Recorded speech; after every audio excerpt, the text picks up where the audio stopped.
So it's old Maynard up here at the cabin. This is the master bedroom, and you can see there is no bed. There is pieces to a bed. That's a headboard and a footboard. I took the bed out a little bit earlier, and I brought this headboard and footboard up to put in here. The bed didn't have this. I got this headboard and footboard at a garage sale a while back. Paid 20 bucks for it. It's made out of pine. It's put together very well. It has a bunch of very nice kind of old-timey curves in it. And it's incredibly solid. It's very heavy. The problem with it is, though, down here where the rail was to hold up the box springs and mattress, there was some kind of funkiness going on. They'd evidently tried to repair it. It got torn apart. Ultimately, it ended up in their garage sale. So we're going to fix that, and I'm going to show you what I'm going to do.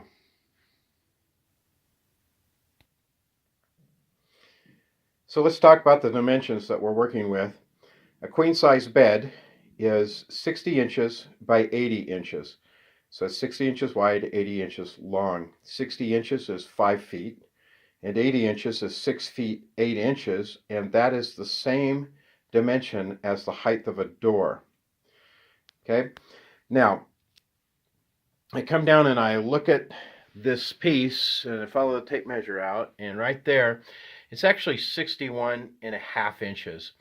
And so I'm going to make the rail, the separation between this footboard and this headboard, I'm going to go ahead and make that 81.5. So there'll be 3/4 of an inch extra space all the way around the frame. And that'll allow for like a skirt to go over the box springs, or for blankets to hang down through the frame and not necessarily over it. This is a wood frame, and it was meant to be a wood frame, and I like a wood frame. Metal frames, they just have little square brackets, about 3 by 2, that bolt on down where that white area is. And that's way too much leverage. If there's any motion in the bed, you know, kids jumping it or something, it really wants to pull the screws out. And especially in a wood frame. So we're especially in a wood headboard, excuse me, not a wood frame. And then, so we're going to go ahead and make a wood frame, like a traditional bed back before they had manufactured steel frames. Everybody gets a steel frame and bolts a headboard to it, but we're going to make a wood frame on this. So we're going to make the boards between the two pieces down here. Don't get blurry on me. Don't get blurry on me. There it is. From there over to there.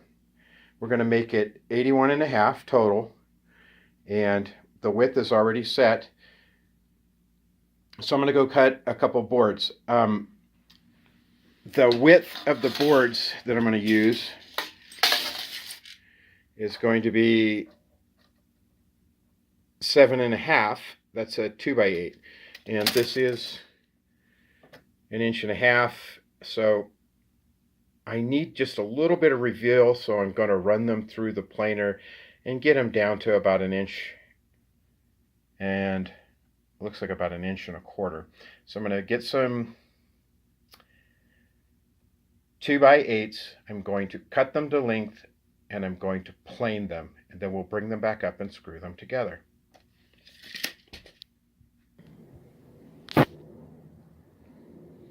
So I'm out on the porch here at the cabin, and it's one of those kind of foggy days. Now I've got a couple of 8-foot 2 by 8s here, and what I'm going to do is they're 1.5 inches thick. Okay, they call them a 2 by 8, and it's 1.5 inches. That's called nominal sizing. All right, it's really not what they call it, and there's a whole story behind that, but we're not going to talk about that. But I've got 2.5 inch boards that are 8 feet long. I'm going to plane them before I cut them to length, and not a lot of room up here, but that's the little Ryobi planer. I have used that thing on so many projects, and if you've watched my videos, other videos, you're going to find a common theme is that I'm cheap. I got that at pawn shop for 50 bucks, and it has done so much work. It's a great little tool. Can't recommend it enough. That's a Ryobi planer. So let's run a board through so you can see what that looks like.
This little Ryobi is a working machine.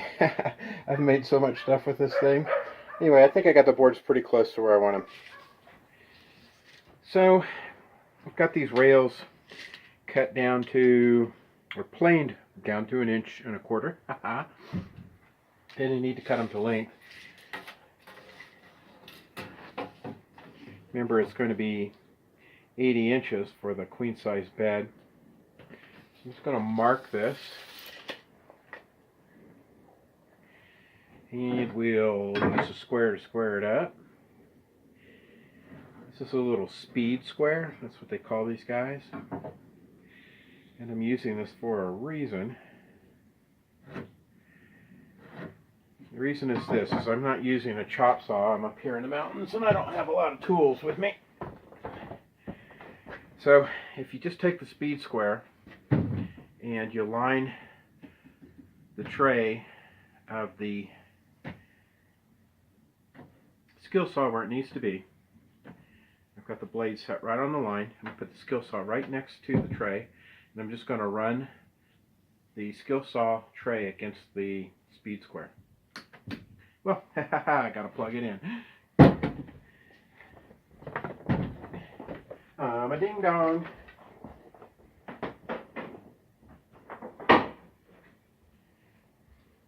Alright, we're in business now. Let's try it again. I'm going to line the blade up on the line that I just made to measure it, and the tray is going to slide right against the speed square.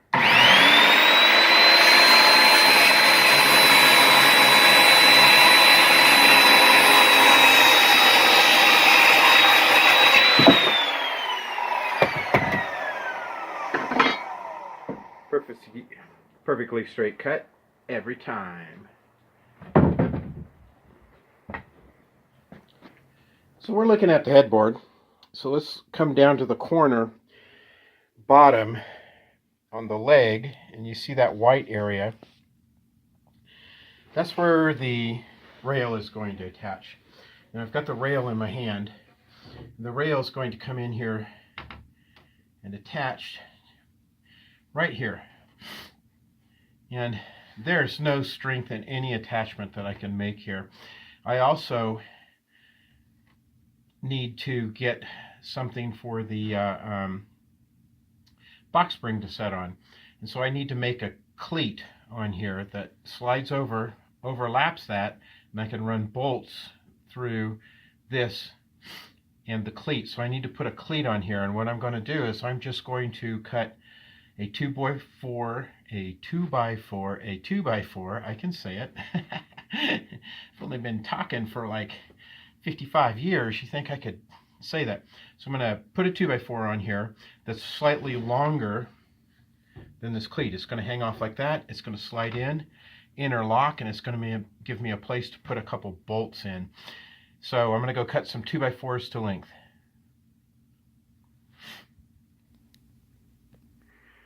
So I've got the cleat here. It's cut to length. I want to hold it up off of the bottom. I'm going to hold it up 1 inch.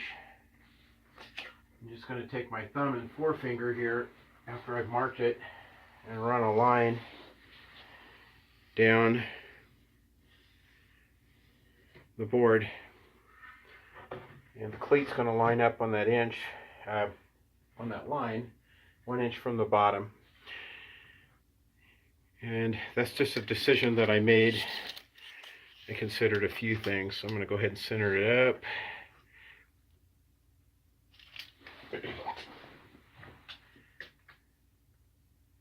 That's where it needs to be. Got some screws, little star head screws. I've got a driver here, and I'm just going to screw this cleat to the rail.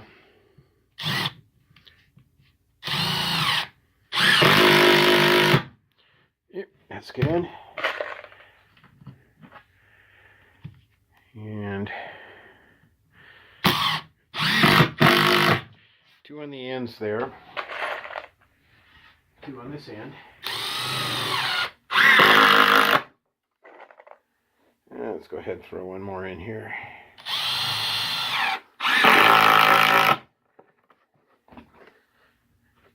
That cleat is stuck to that rail beautifully. It's going to slide into the headboard, and I'm going to run some bolts through to hold it all together. I'm going to go ahead and do another one, or the other one I should say, and then we'll attach them to the headboards and footboard. So I've got the headboard almost ready to install the bolts. I have it clamped to the rail. I'm going to show you. Now, remember I planed this to make it thinner, and that's so I'd have this little relief right here. I didn't want that to be flush. It never looks good, flush finish, unless you're willing to put a lot of work into sanding it and smoothing it out, and that's the look you're going for. That's not the appropriate look here. So we've got the rail. It's clamped to the headboard. Let's go on the inside of this. So on the inside, this is the cleat that I just installed, and that's so the box springs can set on that cleat. There's a couple other boards going to go in here, but we'll talk about those later.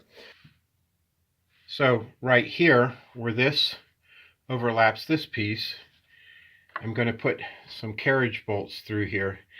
These are just some 1/4 inch carriage bolts that were laying around in my stack of junk, and that's what's actually going to bolt it together. But when I was looking through my hardware, I found these guys, and I'm also going to attach these right here, and that will tie all of this together as well.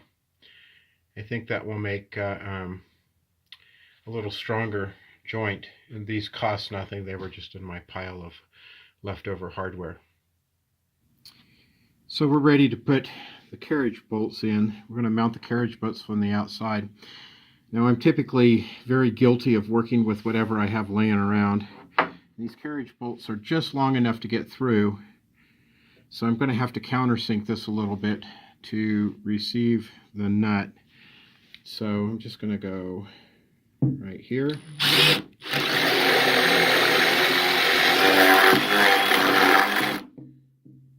And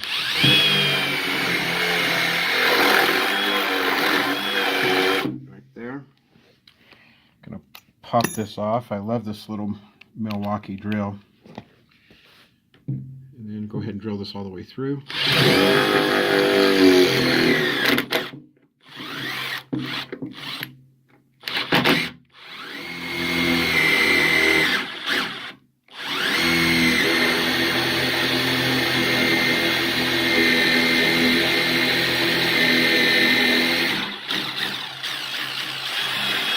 Might be time to get a battery.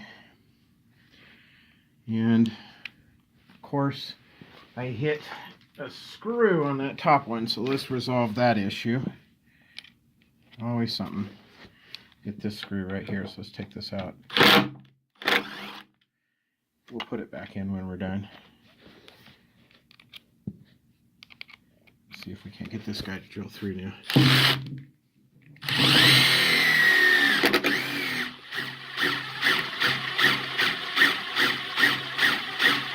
Let's go get a battery. I got one in the charger. We'll just stop this for a second. Okay, so we got the battery in here. Let's see what we can do now.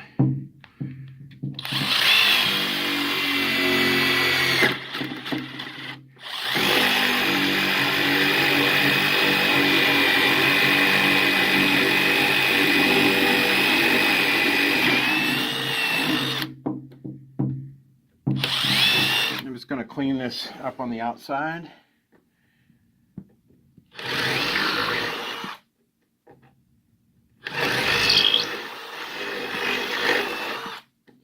Get all of the dust and stuff out of there.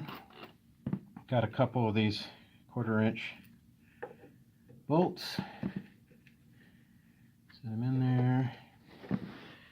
And I drilled them very nice and tight so that they don't wiggle around. When they wiggle, they get loose quicker.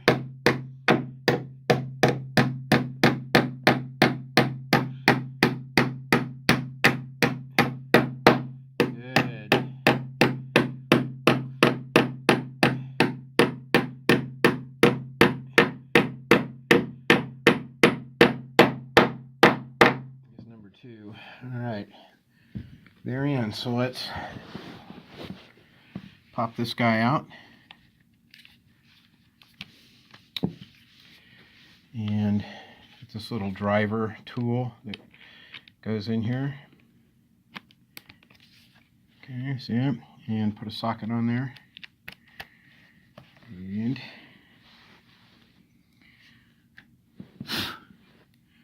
this guy's cleaned out. So we got to get a washer on. Oh, and of course it's always mildly askew, but that's the one I was struggling with. Oh, Maynard's got a fight on his hands. That's okay. There we go. Just going to use this other bolt to kind of tap that back in there.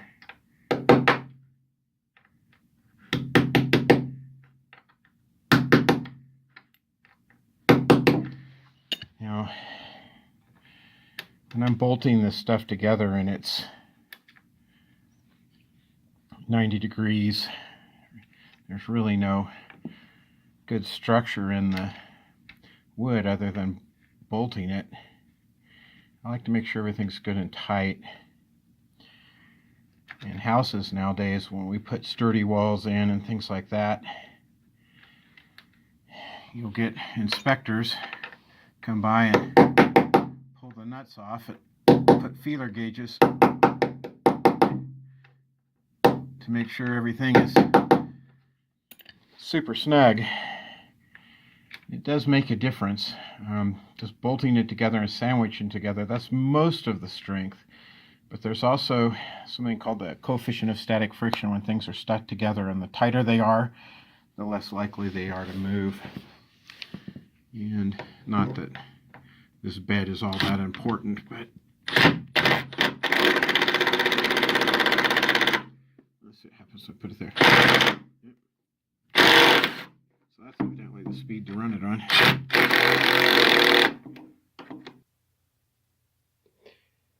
So in the last little bit of video, I was putting in the bolts. And let's look at them.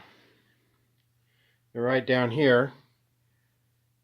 Okay, and then we go over here, and they're in there. Let's go pull back and look at this frame. I'm a big guy. This thing is rock solid. It doesn't move, wiggle, give, or anything. So you have those bolts I just showed you. We put these brackets on the top. And I also grabbed these boards. And when I bought the bed, these boards were there. And what happens is the box spring sets on those boards that span from side to side. These boards set on the cleat. They did have screws in them. I don't think I'm going to put them back in. I don't really care. I mean, weight alone will hold them down. And the weight of the box spring is really going to be setting along this edge. And the board in the middle is just going to pick up whatever the box spring distributes down to the center, but the vast majority of the weight will be on the edge. So there's the frame. That's a good looking frame. Now, this clearly is got some varnish on it. It's pine and it's yellowed. And I'm going to guess that there really was nothing but a clear varnish put on there. It's just yellowed over time. I mean, this is clearly older, especially the weight of it, the curves. It's very solid. The thing is rock solid, so it's older. And I've put these new boards on here, and I'm going to go ahead and admit to this. I just grabbed some number 2 Douglas fir, basically framing lumber, and that's what I made that out of. So I got to go to the lumber yard and pick up a little bit of stain to yellow it up. It's very white right now, and I'll put some varnish on it, but it's ready to receive the box springs. Yeah, box springs, that's right. So I'm going to go grab it and just set it out in the hallway. I'm going to see if it fits. So check that out. This is a perfect fit.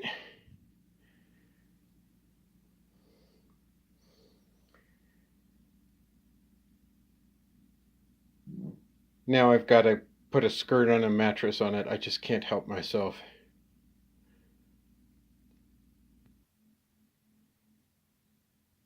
So check that out. That's a 1,000 thread count sheet. I got it down at the Orange County swap meet. Best place to get sheets in the world. I think it's like some ungodly inexpensive thing. And they always go, they're Egyptian cotton, and I don't know, they must smuggle them in camels or something, but the it covers everything. Looks pretty good, and it feels real good. So I'm going to go ahead and make the bed. So everything's together. The bed's all made up. Get the room looking pretty close to done here.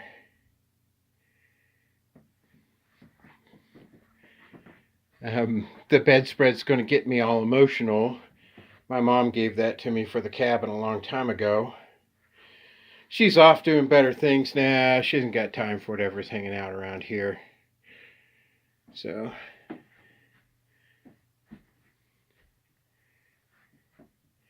I think that's a good fit.